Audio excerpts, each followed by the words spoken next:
अस्सलामुअलैकुम। इस वीडियो में हम एड्रीनर्जिक एंटागनिस्ट की बात करेंगे। अब ये विल बेसिकली क्या कराती हैं, ये एंटागनिस्ट है तो ये अल्फा और बीटा रिसेप्टर पे जाके वहाँ पे उनके जो एगनिस्ट होते थे उनका एक्शन को ब्लॉक कर देंगे। तो ये क्या है, ये बेसिकली एक तरफ से सिंपैथेटोलिटिक ड्रग्स हैं, यानी सिंपैथेटिक सिस्टम को अफेक्ट करेंगे, उसकी जो उसको डिक्रीज कर देंगे। वेरस पैरासिम्पैथेटिक सिस्टम पे इनका कोई इफेक्ट नहीं होगा। इसकी क्लासिफिकेशन याद करनी नहीं है। इसकी क्लासिफिकेशन ये, कुछ अल्फा ब्लॉकर्स होते हैं, कुछ बीटा ब्लॉकर्स होते हैं और कुछ ऐसे ड्रग्स होते हैं which are affecting neurotransmitter uptake और रिलीज, जिसमें रेजरप्रीन, जिसमें आपकी रेजरप्रीन आ जाता है। इसमें से भी 4-5 नाम जो इंपॉर्टेंट है वो याद कर लीजिएगा। और इसमें से हम ये फर्दर याद कर सकते हैं कि जो इरिवर्सिबल अल्फा ब्लॉकर है उनमें हम अभी आगे पढ़ेंगे, उनमें फेनोक्सीबेंजामीन और फेंटोलामीन आ जाता है। वेरस बाकी जितने उन्होंने लिखे हैं वो सारे रिवर्सिबल अल्फा ब्लॉकर्स हैं। तो सबसे पहले हम अल्फा ब्लॉकर्स की बात करते हैं। अब अल्फा ब्लॉकर में सबसे जो इंपॉर्टेंट है वो है अल्फा 1 ब्लॉकर। अल्फा 2 के भी ब्लॉकर्स इंपॉर्टेंट है, लेकिन ज्यादातर अल्फा 1 है। क्यों इंपॉर्टेंट है? क्योंकि हमने देखा था कि जो अल्फा 1 रिसेप्टर है उनका मेन काम था वो आपकी ब्लड वेसल्स के अंदर प्रेजेंट थे, कि वो आपकी वेजो कंस्ट्रिक्शन करा रहे थे और जिसकी वजह से वो फिर पेरिफेरल रेजिस्टेंस को इंक्रीज कर रहे थे एंड उसकी वजह से ब्लड प्रेशर को इंक्रीज कर रहे थे। तो यहाँ पे जितने भी हम अल्फा 1 ब्लॉकर्स जितने भी देंगे वो क्या करेंगे, वो वेजो कंस्ट्रिक्शन को कम करके वेजो डायलेशन करेंगे, जिससे जो पेरिफेरल वेस्कुलर रेजिस्टेंस है वो डिक्रीज होगी और जिसकी वजह से ब्लड प्रेशर आपका रिड्यूस होगा। और जब ब्लड प्रेशर रिड्यूस होगा तो उससे रिफ्लेक्स टैकीकार्डिया हो सकता है। सबसे जो इंपॉर्टेंट जो कि नॉन सेलेक्टिव अल्फा ब्लॉकर है, नॉन सिलेक्टिव यानी दोनों अल्फा 1 अल्फा 2 पे ऐड करेगा, जो कि नॉन कंपेटिटिवली ऐड करता है क्योंकि रिवर्सिबल है, वो है फेनोक्सीबेंजामीन। फेनोक्सीबेंजामीन का क्या काम है? वही जो मैंने भी कहा, अल्फा 1 पे जाके वेजो कंस्ट्रिक्शन को कम कर देगा, पेरिफेरल ब्लड उसको पेरिफेरल रेजिस्टेंस को भी डिक्रीज कर देगा, जिसकी वजह से रिफ्लेक्स टैकीकार्डिया होता है। लेकिन और इसमें हाँ ये देखा गया है कि ये और क्या करा सकता है। अल्फा 2 के हमने रिसेप्टर्स कहा था। अल्फा 2 की अगर याद हो तो हमने बात की थी, जो अल्फा 2 रिसेप्टर्स थे वो एक तरफ से नॉरएपिनेफ्रिन की वापस वो करा रहे थे, वापस उनको लेके जा रहे थे। ये नॉन सेलेक्टिव जो फेनोक्सीबेंजामीन है, it is a non selective alpha blocker. तो ये होगा कि अल्फा 1 पे तो ब्लॉक करेगा ही करेगा, लेकिन ये अल्फा 2 को भी ब्लॉक कर देगा। अब जो अल्फा 2 को ब्लॉक कर देगा ना, उससे होगा क्या, उससे ये हो सकता है कि जो नॉरएपिनेफ्रिन है वो वापस अंदर ना जा सके, जिसकी वजह से वो अपनी रिलीज को इनहिबिट ना कर सके, जिसकी वजह से नॉरएपिनेफ्रिन का एक्शन जो है वो इनहेंस्ड हो जाए। और उस केस में फिर क्या होगा, उस केस में फिर हार्ट रेट आपका इंक्रीज हो जाएगा। ये हो सकता है कि इट कैन कॉज इंक्रीज है वो है कि अल्फा 2 रिसेप्टर जो सिंपैथेटिक नर्व टर्मिनस में होता है, अगर वहाँ पे वो ऐड कर गया तो उससे होगा क्या कि जो नॉरएपिनेफ्रिन है उसका रिलीज होगा और वो हार्ट रेट को इंक्रीज कर सकता है, विच में also lead to cardiac arrhythmia and anginal pain. फिर एक चीज आती है एपिनेफ्रिन रिवर्सल।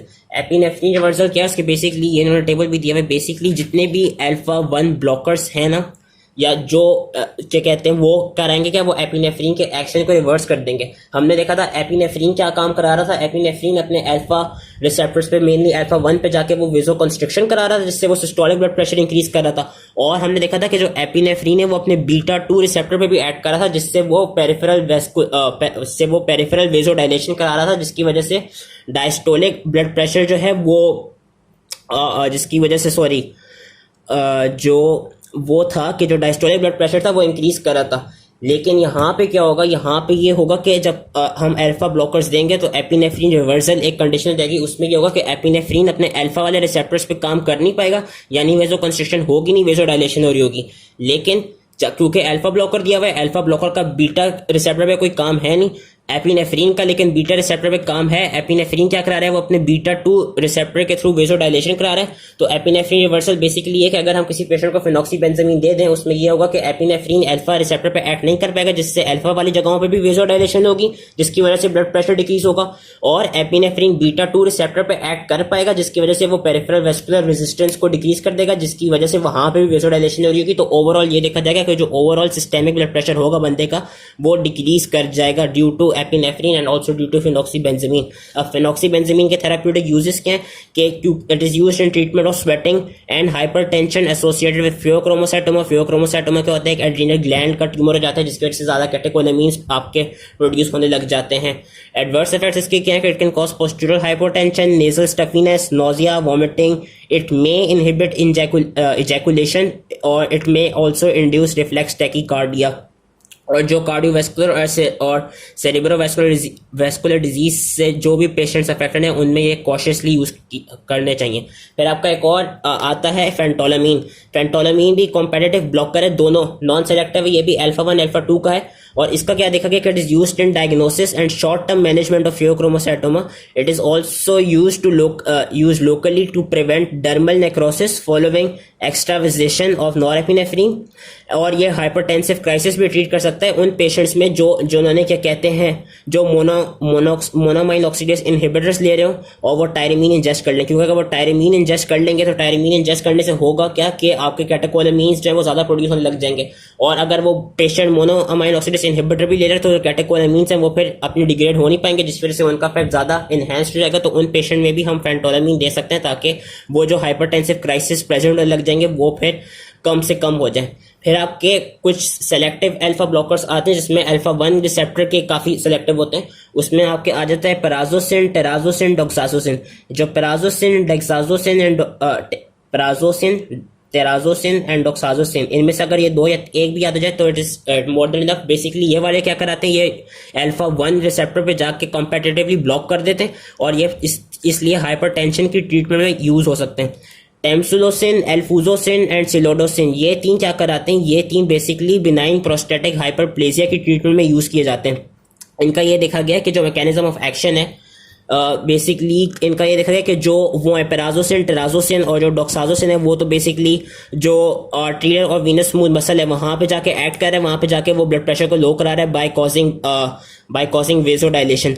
वेयर एज जो आपके टेम्सुलोसिन, एल्फूजोसिन और सिलोडोसिन है वो क्या करते हैं, वो बेसिकली जो ब्लैडर और जो प्रोस्टेट के अंदर अल्फा 1 रिसेप्टर है उनके लिए वो सेलेक्टिव होते हैं और वो वहां पे जाके उनकी स्मूथ मसल की टोन को डिक्रीज कर देते हैं, जिसकी वजह से आपकी जो यूरिन फ्लो होती है वो ब्लैडर की नेक में और प्रोस्टेट में इंप्रूव हो जाती है. इसलिए वो बिनाइन प्रोस्टेटिक हाइपरप्लेजिया को ट्रीट करने के लिए दी जाती है क्योंकि बिनाइन प्रोस्टेटिक हाइपरप्लेजिया में आपके क्या कहते हैं यूरिन पास नहीं होता. फिर थेराप्यूटिक यूजेस क्या, थेराप्यूटिक यूजेस में यही है कि जो जिनको एलिवेटेड ब्लड प्रेशर होगा उनको ट्रीट करने के लिए दिए जाते हैं, जिन्हें बिनाइन प्रोस्टेटिक हाइपरप्लेजिया उनको ट्रीट करने के लिए दिए जाते हैं. इसमें बस एक चीज देखी गई है कि इनकी जो पहली डोज होती है उस पहली डोज देने से होता क्या है कि ये होता है कि कभी कभी बंदे को exaggerated orthostatic hypotensive response produce होता है जिससे बंदा बेहोश हो सकता है और इस एक्शन को हम कहते हैं फर्स्ट डोज इफेक्ट. ये कभी कभी क्योंकि इनकी डोज इतनी स्ट्रांग होती है कि वो बंदे को बेहोश भी कर सकती है. तो जो इसमें थेराप्यूटिक यूजेस का है कि ये जब भी इनकी पहली डोज दी जाती है वो कोशिश करते हैं कि हम उसको पहली डोज को एज अ होल नहीं दे दें, उसकी 1/3 दें या उसकी 1/4 दें या उस ड्रग को हम बेड टाइम से पहले दें ताकि इसके इतने इनहेंस्ड इफेक्ट्स ना प्रोड्यूस हो जो कि वैसे नॉर्मली प्रोड्यूस हो सकते हैं. कि to minimize these effects, the first dose is adjusted to 1/3 or 1/4 of normal dose, and by giving the drug at bedtime, these drugs may cause moderate and by giving the drug at bedtime इससे आपकी वो improvement इसमें आ सकती है. Adverse effect इनके क्या है, alpha blockers के जिस तरह पैराजोसिन और डॉक्साजोसिन है, इनके adverse effects dizziness, lack of energy, nasal congestion, headache, drowsiness और ऑर्थोस्टैटिक हाइपोटेंशन है. और they may also cause floppy iris syndrome, जिसमें क्या होता है कि बेसिकली जो आयरिस होता है it billows in response to intraoperative eye surgery. फिर एक और आपका अल्फा 2 ब्लॉकर आता है जो कि है योहिम्बीन. योहिम्बीन का बस एक यही थेराप्यूटिक इफेक्ट है कि ये इरेक्टाइल डिसफंक्शन को ट्रीट करने के लिए दिया जाता है. ये एज अ सेक्सुअल स्टिमुलेंट के तौर पर यूज होता है. ये था आपके सारे अल्फा रिसेप्टर्स. अब हम आते हैं बीटा रिसेप्टर्स. अब बीटा पे भी कुछ नॉन सेलेक्टिव होते हैं जो बीटा 1 बीटा 2 दोनों पे एक्ट कर देंगे और कुछ सेलेक्टिव होते हैं जो सिर्फ बीटा 1 या सिर्फ बीटा 2 पे ऐड करते हैं. नॉन सेलेक्टिव जो होते हैं वो जब बीटा 1 पे ऐड करेंगे तो वो ऑब्वियसली ब्लड प्रेशर को लो करेंगे क्योंकि बीटा 1 वाले रिसेप्टर्स आपके हार्ट पे ही होते हैं. और जो बीटा 2 वाले होते हैं वो यूजुअली जो लंग्स और जिधर भी वो प्रेजेंट है वहां पे जाके अपना इफेक्ट प्रोड्यूस करेंगे. पेरिफेरल स्केलेटल मसल्स में भी जाके अपना इफेक्ट प्रोड्यूस करेंगे. अब इसमें से जो सबसे इंपॉर्टेंट है आपका वो है propranolol which is a prototype beta adrenergic antagonist जो कि दोनों बीटा 1 बीटा 2 रिसेप्टर पे एक्ट करता है. और ये क्या करा सकता है, ये जो आइसोप्रोटेरेनोल था जो हमने बीटा एगनिस्ट पढ़ा था, मेन बीटा एगनिस्ट जो पढ़ा था एड्रीनर्जिक एगनिस्ट की वीडियो में, ये उसके एक्शंस को ब्लॉक कर सकता है दोनों कार्डियोवैस्कुलर सिस्टम पे भी क्योंकि वो बीटा 1 पे एक्ट करेगा और स्केलेटल मसल्स पे भी क्योंकि अपने बीटा 2 एक्शन के थ्रू. एक्शंस के क्या है कार्डियोवैस्कुलर पे कि सिंस ये बीटा 1 पे जाके एक्ट करेगा तो वो कार्डिक स्टिमुलेशन को कम कर देगा जिसकी वजह से diminishes cardiac output having it has both negative inotropic and negative chronotropic effect. ये साइनोएट्रियल और एट्रोवेंट्रिकुलर नोडल एक्टिविटी दोनों को डायरेक्टली डिप्रेस कर देता है और ये basically cardiac output, workload, oxygen consumption को भी डिक्रीज कर देता है और इसकी वजह से ये एंजाइना की ट्रीटमेंट में दिया जाता है क्योंकि ये ऑक्सीजन की कंजम्पशन को भी डिक्रीज कर रहा है. पेरिफेरल वेसोकंस्ट्रिक्शन में इसका क्या काम है कि पेरिफेरल वेसोकंस्ट्रिक्शन में इसका बेसिकली ये काम है कि जो स्केलेटल मसल में बीटा 2 रिसेप्टर्स प्रेजेंट थे वहां पे वहाँ पे वो क्या कहते हैं non selective blocker beta receptor prevents जो बीटा 2 मीडिएटेड वेसोडाइलेशन हो रही थी उसको डिक्रीज कर देगा। उसकी वजह से होगा क्या, वहाँ पे अब जो पेरिफेरल वेस्कुलर रेजिस्टेंस है वो इंक्रीज कर जाएगी एंड दिस उसकी वजह से भी आपका जो कार्डिक आउटपुट है वो डिक्रीज हो जाएगा और जो ओवरऑल ब्लड प्रेशर है वो भी डिक्रीज हो जाएगा। ब्रोंको अच्छा, इसका जो एक कॉन्ट्राइंडिकेशन है वो ये कि ये बीटा 2 जो लंग्स में बीटा रिसेप्टर्स होते हैं वहाँ पे जाके ये ब्रोंको कंस्ट्रिक्शन कराते हैं, जिसकी वजह से ये वाले जो ड्रग्स होते हैं वो हम एस्थमेटिक पेशेंट या जो वो पेशेंट जिनको क्रॉनिक ऑब्स्ट्रक्टिव पल्मोनरी डिजीज हो उनमें नहीं देते। और इसकी डिस्टर्बेंस जैसे ग्लूकोज मेटाबॉलिज्म क्या है कि ये बीटा ब्लॉकेज करा के डिक्रीज ग्लाइकोजिनोलाइसिस करा देता है एंड डिक्रीज ग्लूकागॉन सिक्रीशन कराता है, जिसकी वजह से फिर ये देखा गया है कि आपकी जो ग्लूकोज की कंसंट्रेशन है वो काफ़ी लो हो जाती है और इन पेशेंट्स को फास्टिंग हाइपोग्लाइसीमिया भी हो सकता है। और स्पेशली वो पेशेंट जो इंसुलिन यूज़ कर रहे हो, जो डायबिटिक को इंसुलिन यूज़ कर रहे हो, उन पेशेंट को अगर हम बीटा ब्लॉकर्स दें या प्रोप्रानोल दें तो हम कि उनको कॉशियसली मॉनिटर करना चाहिए, क्योंकि इसका एक ही इफेक्ट है कि ये हाइपोग्लाइसीमिया भी कॉज करा सकता है। अब एक बंदा इंसुलिन ले रहा है ऊपर से बीटा ब्लॉकर भी लेने लग जाए तो उसको फास्टिंग हाइपोग्लाइसीमिया भी हो सकता है। थेराप्यूटिक यूजेस क्या है, वो एक तो हाइपरटेंशन को ट्रीट करने के लिए वो मैंने अभी बता दिया कि वो कार्डिक आउटपुट डिक्रीज कर रहा है। दूसरा ये किडनी में जाके रेनिन की भी इनहिबिशन करा देगा, जिसकी वजह से टोटल पेरिफेरल रेजिस्टेंस जो वो भी डिक्रीज हो जाएगी। और एंजाइना की ट्रीटमेंट में ये यूज़ किया जाता है क्योंकि अभी मैंने कहा कि जो ऑक्सीजन रिक्वायरमेंट होती है हार्ट मसल की उसको कम कर देता है। एमआई को भी ट्रीट करने के लिए ये दिया जा सकता है कि it has protective effect on myocardium. Administration of beta blocker immediately following MI reduces infarct size and early mortality. और इसका जो मैकेनिज्म है for these effects may be reduction in the action of circulating catecholamines that increase oxygen demand in an already ischaemic heart muscle.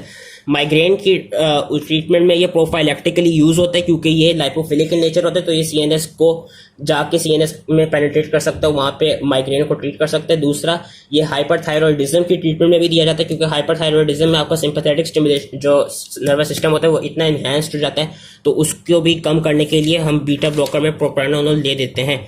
Adverse effects इसके क्या, adverse effects क्या हैं, क्योंकि ये ब्रोंको कंस्ट्रिक्शन करा रहा है तो हमने जो पेशेंट्स में एस्थमा है और जिन पेशेंट्स को सीओपीडी है उनमें हम नहीं देते। और ये है कि इसकी जो बीटा ब्लॉकर्स की जो ट्रीटमेंट होती है वो बिल्कुल एकदम से स्टॉप नहीं कर देनी चाहिए। इससे स्टॉप कर एकदम से मतलब एब्रप्टली उसको स्टॉप नहीं कर देना चाहिए क्योंकि अगर हम कर देंगे तो देयर इज अ चांस कि बंदे को कार्डिक एरिथमियास हो जाए। और वो क्यों हो सकता है, क्योंकि long term treatment with beta antagonist leads to up regulation of beta receptors. और आप अगर एकदम से बीटा रिसेप्टर्स की उसको डोजेज को खत्म कर देंगे तो उससे होगा कि जो बीटा रिसेप्टर्स हैं वो इतने अप रेगुलेट हो चुके होंगे कि उन पे फिर कैटेकोलेमिन्स डायरेक्टली जाके हाइपरटेंशन कॉज करा सकते हैं और जिसकी वजह से आपको कार्डिक एरिथमियास मिल सकते हैं। और एक चीज़ जो मेल पेशेंट में देखी गई है कि ये इजैकुलेशन को अफेक्ट नहीं करती लेकिन ये उनमें सेक्सुअल एक्टिविटी को इम्पेयर कर देती है, एक तरफ से जो एडवर्स इफेक्ट है बीटा ब्लॉकर्स का।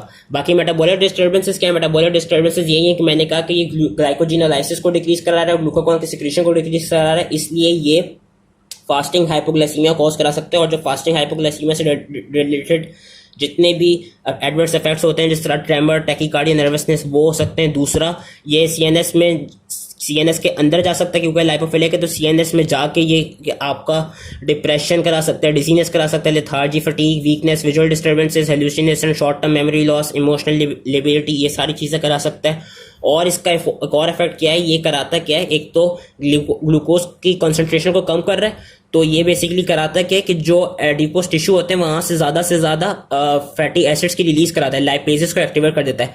उससे होगा क्या कि इन पेशेंट्स में ये देखा जाएगा कि इन पेशेंट्स के सीरम में जो ट्राइग्लिसराइड्स होते हैं वो काफी इंक्रीज हुए होते हैं क्योंकि आपकी बॉडी फिर जो फैटी एसिड्स होते हैं उनको एज एनर्जी के तौर पे यूज कर रही होती है। इसकी इंटरेक्शंस क्या है दूसरे ड्रग्स के साथ, इसमें से मैंने बस एक साइमेटिडीन याद रखा हुआ है।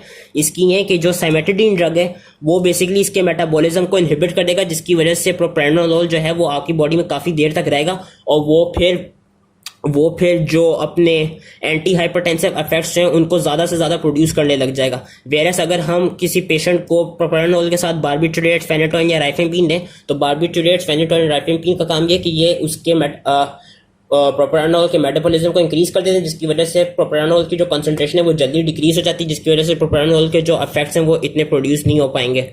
ये इसके ड्रग इंटरेक्शन हैं। बाकी फिर आपके नॉन सेलेक्टिव बीटा एंटागनिस्ट में आपके आ जाते हैं नेडोलोल, टीमोलोल, और इसमें से जो मोस्ट इंपॉर्टेंट है नॉन सेलेक्टिव में इसमें बेसिकली इंपॉर्टेंट है टीमोलोल। टीमोलोल इंपॉर्टेंट क्यों? क्योंकि टीमोलोल ये देखा गया है कि ये आपका इंट्राओकुलर प्रेशर को डिक्रीज कर देता है, तो ये ग्लोकोमा की, क्रॉनिक ओपन एंगल ग्लोकोमा की ट्रीटमेंट में यूज़ किया जा सकता है। और टीमोलोल के अलावा आपका कार्टियोलोल, लेवोबुनोलोल और मेटिप्रानोलोल और ये वाले ड्रग्स भी आपकी जो ग्लोकोमा की ट्रीटमेंट है उसमें यूज़ हो सकते हैं। ये जो यहाँ पे नाम लिखे हुए हैं, बस इस पूरे पैराग्राफ को पढ़ने की जरूरत नहीं है, इसमें आप ये नाम याद रख सकते हैं, बीटॉक्सोलोल, कार्टियोलोल, लेवोबुनोलोल, टीमोलोल याद रखना, टीमोलोल इज इंपॉर्टेंट, और मेटिप्रानोलोल। इन चारों में से अगर कोई एक दो याद हो जाए तो ठीक है। टीमोलोल इज इंपॉर्टेंट, ये बेसिकली एक्वोसोमर की प्रोडक्शन को डिक्रीज कर देते हैं, जिसकी वजह से ये क्रॉनिक ओपन एंगल ग्लोकोमा की ट्रीटमेंट में यूज़ हो सकते हैं। इसमें बस ये देखा गया कि हमने देखा था कि जो कोलिनर्जिक एगोनिस्ट थे वो भी ग्लोकोमा की ट्रीटमेंट में यूज हो रहे थे, लेकिन इनका काम क्या है कि जो ये वाले ड्रग्स है ना, ये कोलिनर्जिक एगोनिस्ट की तरह ये आई की नियर विजन फोकस को कोई अफेक्ट नहीं करते और ये आई का प्यूपल साइज पे अफेक्ट नहीं करते। इनका बस काम है कि ये जो एक्वोसोमर की कॉन्सेंट्रेशन है उसको डिक्रीज कर देंगे ताकि वो ओपन एंगल ग्लोकोमा को ट्रीट कर सकें, जो ये वाले ड्रग्स हैं। फिर आपके आ जाते हैं selective beta one antagonist. Selective beta one है यानी कि ये सिर्फ जो हार्ट, क्योंकि हार्ट के पास ही बीटा वन रिसेप्टर्स होते हैं, तो ये हार्ट पे जाके अफेक्ट करेंगे और हार्ट पे जाके ये करेंगे क्या कि ये जो भी हार्ट पे जाके बेसिकली ब्लड प्रेशर को लो कर देंगे, हाइपरटेंशन को ट्रीट करने के लिए दिए जा सकते हैं, एंजाइना को ट्रीट करने के लिए दिए जा सकते हैं, और ये आपकी क्रॉनिक हार्ट फेलियर के तौर के उसमें भी यूज, क्रॉनिक हार्ट फेलियर की मैनेजमेंट में भी ये वाले ड्रग्स जो हैं वो यूज़ हो सकते हैं, और and useful in hypertensive patient with impaired pulmonary function. इसमें से जो ड्रग्स याद रख लेने हैं सेलेक्टिव बीटा वन एंटागोनिस्ट, उसमें आप नेबिवोलोल याद कर सकते हैं, उसमें आप आई थिंक एक हाँ नेबिवोलोल ही मुझसे याद हो सका था, सॉरी, तो उसमें आप नेबिवोलोल याद कर सकते हैं। और ये वाला जो पूरा पैराग्राफ है इसमें बेसिकली ये बताया हुआ है कि जो बीटा वन रिसेप्टर्स होते हैं वो हार्ट में होते हैं, तो वो वहाँ पे जाके उनके फंक्शन को ब्लॉक कर देते हैं, जिसकी वजह से ये बेसिकली हाइपरटेंशन की ट्रीटमेंट में यूज़ हो सकते हैं। फिर आपके कुछ ऐसे ड्रग्स होते हैं जो कि एंटागोनिस्ट तो होते हैं लेकिन उनके पास पार्शियल एगोनिस्ट एक्टिविटी भी होती है, कि मतलब वो होते तो एंटागोनिस्ट है लेकिन वो उनके पास पार्शियल एगोनिस्ट एक्टिविटी भी है, तो ये एक तरह से सिंपैथेटिक सिस्टम को बंद भी कर रहे हैं लेकिन इनहेंस भी कर सकते हो। उसमें आपके दो आ जाते हैं, एसीब्यूटोलोल और पिंडोलोल। इनको हम आई से कहते हैं कि they have intrinsic sympathomimetic activity, और ये है कि ये प्योर एंटागोनिस्ट नहीं होते, they can weakly stimulate both beta one and beta two receptor. इनका इफेक्ट क्या है कि इनकी जो थेराप्यूटिक यूज है, थेराप्यूटिक यूज यही है कि they are effective in hypertensive patient with moderate bradycardia. इनका वैसे यही थेराप्यूटिक यूज है। बाकी ये है कि ये एंजाइना की ट्रीटमेंट में नहीं यूज़ किए जा सकते क्योंकि इनका ये कि इनके पास पार्शियल एगोनिस्ट एक्टिविटी भी है, तो इससे हो सकता है कि वो एंजाइना को ट्रीट करने के बजाय फर्दर उसको डिग्रेड कर दें, और ये एरिथमियास में भी नहीं दिए जाते। इसमें बस दो नाम है, एसीब्यूटोलोल और पिंडोलोल, जो याद रखने हैं। फिर आपके आ जाते हैं कुछ ऐसे एंटागोनिस्ट जो दोनों बीटा रिसेप्टर को भी और अल्फा रिसेप्टर दोनों के लिए एंटागोनिस्ट होते हैं। उसमें दो नाम याद रखने हैं, लेबिटालोल और कार्वेडिलोल। लेबिटालोल और कार्वेडिलोल ये दोनों बेसिकली कराते क्या हैं, ये दोनों बेसिकली आपकी क्रॉनिक हार्ट फेलियर के ट्रीटमेंट में मोस्ट इंपॉर्टेंट होते हैं। उनके जो एडवर्स इफेक्ट्स हैं वो है ऑर्थोस्टैटिक हाइपोटेंशन और डिजीनेस। एक्शन इनका यही है कि ये दोनों बीटा और अल्फा को ब्लॉक कर सकते हैं, तो बीटा पे जब ये एक्ट करेंगे उससे होगा क्या, पेरिफेरल वेजो क्या कहते हैं, sorry, alpha concurrent alpha blockade that produce vasodilation. हाँ, इनका जो बेसिकली मेन इफेक्ट है वो यही है कि ये ट्रीटमेंट ऑफ हाइपरटेंशन के उस पर यूज़ हो सकते हैं। और इसमें जो ये वाला बस पैराग्राफ है वो पढ़ लेते हैं कि जो labetalol it is used as an alternative to methyldopa treatment of pregnancy induced hypertension, and beta blockers should not be given to patient with acute exacerbation of heart failure as they can worsen this condition. However, carvedilol मैंने अभी कहा chronic heart failure की treatment में use होता है, as well as metoprolol का नाम याद रखने की जरूरत नहीं, बीजोप्रोलोल का भी नाम याद रखने की जरूरत नहीं है। They are beneficial in patient with stable chronic heart failure. These agents work by blocking the effects of sympathetic stimulation on heart which causes worsening heart failure over time. Adverse effects यही हैं, तो इनका बस एक यही fact था। तो I hope कि इजीली समझ में आ गया। एड्रीनर्जिक एंटागोनिस्ट का, एंटागोनिस्ट में जो मेन इंपॉर्टेंट है ना, अल्फा रिसेप्टर में फेनॉक्सीबेंजामीन और फेंटोलोमीन। फिर उसके बाद बिनाइन प्रोस्टेटिक हाइपरप्लेजिया की ट्रीटमेंट के लिए टेम्सुलोसिन, और जो हाइपरटेंशन की ट्रीटमेंट के लिए प्राजोसिन और ट्राजोसिन। उसके बाद बीटा में सबसे जो मोस्ट इंपॉर्टेंट है जो कि नॉन सेलेक्टिव है विच इज प्रोप्रेनोलोल। प्रोप्रेनोलोल के सारे एक्शन है। प्रोप्रेनोलोल के बाद जो ग्लोकोमा की ट्रीटमेंट के लिए वो याद रखना है टीमोलोल, और उसके बाद जो आपने उसमें याद रखना है जो सेलेक्टिव बीटा वन है, बीटा वन में मैंने नेबिवोलोल, एंड जो वो एंटेगनिस्ट जिनकी पार्शियल एगनिस्ट एक्टिविटी होती है उसमें एसिबुटोलोल और पिंडोलोल, और फिर वो जो क्रॉनिक हार्ट फेलियर के ट्रीटमेंट में यूज होते हैं जिस बीटा और अल्फा दोनों के एंटेगनिस्ट है उसमें लेबिटालोल और कार्बाइडिलोल। तो आई होप ये इजीली समझ में आ गया हो, एंड थैंक यू।